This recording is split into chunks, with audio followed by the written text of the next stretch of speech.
Hi, it's David Vincent from Morbid Angel, and we're blowing up with the Mighty Z on Capital Chaos TV.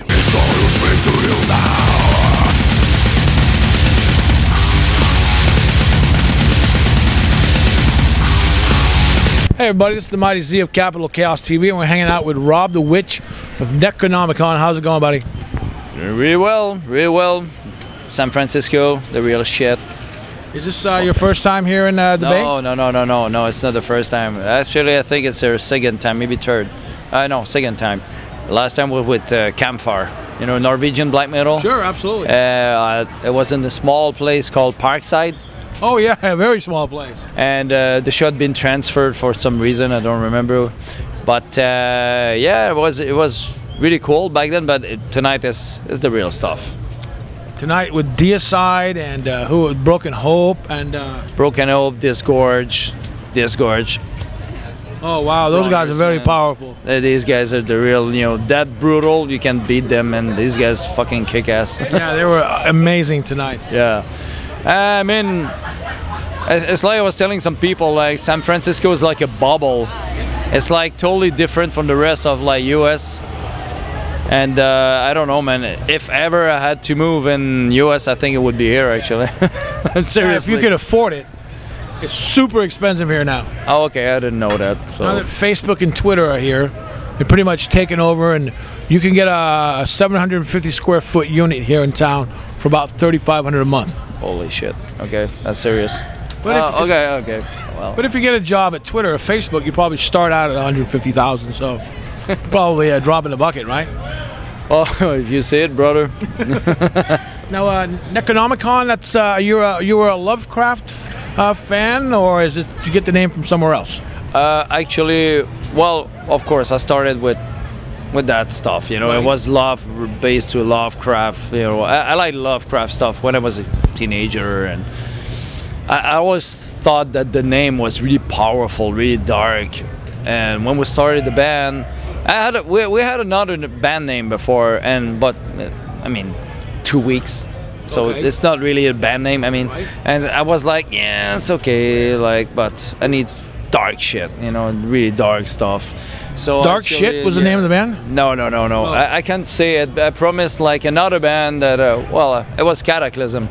Really? That was the first name? Wow. And way before the other one, but it didn't match it. I mean, I'm saying that we decided to be called Cataclysm, and I thought now we need something like dark, right. Darker, really more occult, because it's more the stuff I was into it. So 2 weeks after, so we never really been called Cataclysm, you know. Right. And so we said, you know, Cataclysm is not our stuff, you know. It's gonna be like more.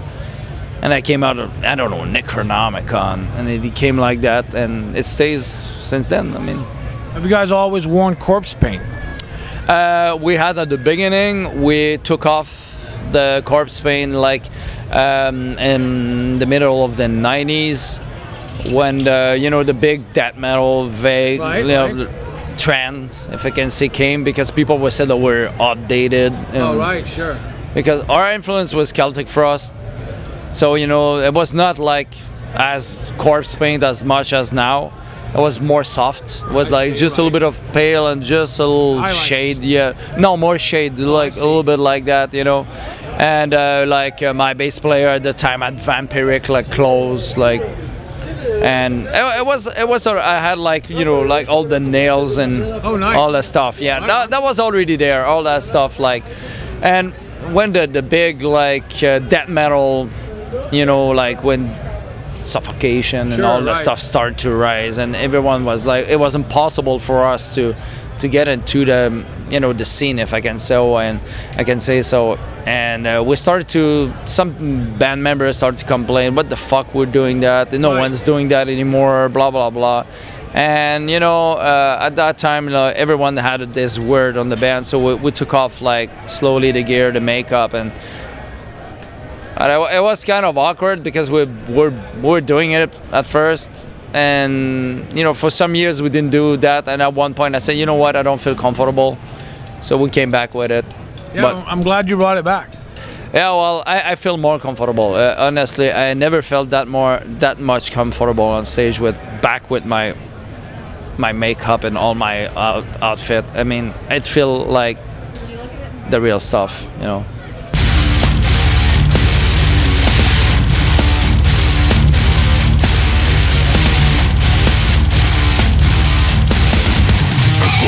Now, has any girls ever asked you to wear that stuff? Yeah, many times. Nice. And with the spikes and as well? There's some stuff I can tell. Well, hey, man, it's all good, you know, all good with the wood. So, you guys came out of the late 80s thrash scene, right? The beginnings of death metal with Carcass and Entombed and stuff, right? Yeah, well, yeah, 1988. Yeah. Not quite earache era. It's still 88 would be before, Forbidden and Violence and all that stuff, yeah, right? Yeah. Yeah, exactly. You got it right. I mean, I was still hooked on my Celtic Frost stuff. Like, oh, sure. Right. My biggest influence on this, well, of course, Morbid Tale, but the biggest, the blast, the thing that really kicked my ass. I'm like, you know, it was Megatherion. I mean, well, when you listen to it, you know, they have the female voices. Right. They have the orchestration, a three-piece band, really dark, really Lovecraft. And I was like, that's what I want to do, you know. And I don't know, man. It's you know, it's the way it should be. I mean, when you call Necronomicon, you need to be dark, you know. Right. I know there's another Necronomicon like in Germany, but that's all right. That's all right. It's no big deal. So were you? I mean, where you call Necronomicon, you need to be dark. I mean, that name imposes like occult. So you know. Right. Like if your band name is Slayer, you have to wear leather pants. Kinda. Yeah. It need to be brutal. You need to be like, you know, kind of violent. If you call Slayer, you need to like rip it off. You know, you're like. Now, if you're called Megadeth, you could probably, you know, worship Jesus and stuff like that. But if you're Slayer, you gotta wear spikes and shit, right? So were you disappointed, as many were, with the Cherry Orchard era of Celtic Frost? Oh, actually, I don't even remember listening to that. Oh, okay. That's not that give you a good idea. I understand. No, to Megatherion was the most important thing that influenced me. Of course, after that, you know, it started the era of death metal and stuff like that. I was really into the really heavy stuff like Bolt Thrower. Sure, right. And Warmaster. Yeah, well, in Battles, no, like, you know, Realm of Chaos was kind of like weird, but Warmaster is totally. We got a tuning. The way we're tuned is from Warmaster. Oh wow! And for the speed, everyone think that people say, "Oh, we're trying to do like Morbid Angel." Actually, it's not. It's Napalm Death. Oh wow! Yeah. Very cool. Yeah. Very cool. The blast beat are the idea to have blast beat in the Necronomicon came from Napalm Death. Oh wow! You're paying homage to your influencers. That's awesome. Yeah, totally, man. So the new one is Rise of the Elder Ones. Yep. What's that all about? Well, if I can say, it's like a little bit of part 2 of Return of the Witch. Okay. Return of the Witch is like how can I say? It's like a little bit the same principle of the creation of the birth in the womb. You know, it's like the conception itself. Rise is the birth. It's really when it comes to fruition and it appear in the physical. Very cool. Yeah. So it's like it's a way. It's really short there. I'm making really short because I could extrapolate like for no freaking while. I'm sure you could. And you know, we had to do that because it was the return. Is when we did the album before that we had the corpse paint back, and when we went on tour, people were like, "Oh, it's gonna be messy," and promoters started, so we didn't wear it. I see. And our fans were complaining because we were supposed to go on stage with like a native, you know, war paints. Right. And our fans were really upset that we didn't wear it. But I regret it a little bit, to be honest. So Return of the Witch was like, we're gonna be all out. And like I said, Rise is like the continuation. It's like the result of the first. So you have like Return of the Witch, now you have the result, and you can have maybe have the completion on another album. Oh, very exciting. Yeah. Very exciting indeed. Now, you guys are on tour with Deicide right now. What do you have anything else planned for next year? Yes, there's already some plans. Actually, I'm really sorry to say that that was loud. It's all right. Okie dokie. And what I was saying, oh yeah, I was really sorry that our dates in Mexico had been canceled. Oh no. We have a lot of fans there. We want to go back there. Totally, we'll be back there. Totally, I just want to go. I mean, we discovered Necronomicon's fans are number 2 listed on the survey. We paid some people to survey. The Spanish language is number 2, not even French Canadian. The first one is English. The second one is Spanish, and we have shitload of fans in Mexico and in South America. So it's in a market we totally want to go, and we need to go there, you know.